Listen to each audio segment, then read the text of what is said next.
2G வழக்கை மீண்டும் கிளறிய தமிழக பாஜக. அண்ணாமலை ஆடியோ வெளியிட்டதை தொடர்ந்து சுமார் 17,000 கோடி 2G வழக்கில் ராசா மட்டும் ஊழல் செய்திருப்பதாக தகவல்கள் தற்பொழுது வெளியாகி இருக்கிறது.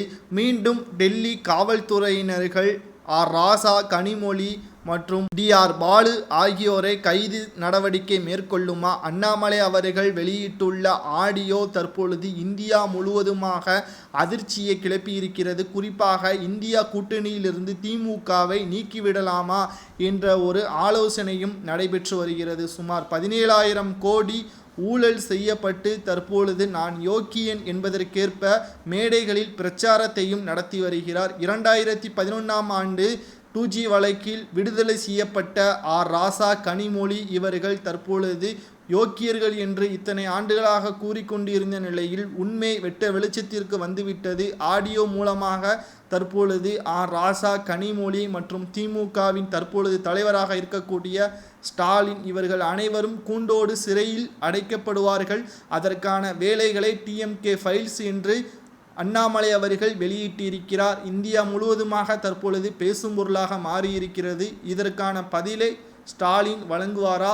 ராசா அவர்களின் கைது நடவடிக்கைக்கு பிறகு செந்தில் பாலாஜியை போல் கைவிடப்படுமா ராசா, அல்லது உண்மைகளை கூறி அனைவரும் கூண்டோடு சரணடைவார்களா என்பதை நான் பொறுத்திருந்தான் பார்க்க வேண்டும். ஆனால் 2007ஆம் ஆண்டு முதல் 2015ஆம் ஆண்டு வரை 17,000 கோடி 2G வழக்கில் ஊழல் செய்யப்பட்டதாக வைகோ அவர்களும் ஆதாரத்துடன் கூறியிருந்தார். தற்பொழுது இதன் உண்மையான நிலவரம் என்னவென்றால், திமுகவுடன் தற்பொழுது கூட்டணி வைத்து கொண்டிருப்பதே வைகோ அவர்கள்தான். தமிழக மக்கள் முட்டாள் என்று இவர்கள் நினைத்து கொண்டிருக்கிறார்கள் என்பதை நாம் புரிந்து கொள்ள வேண்டும்.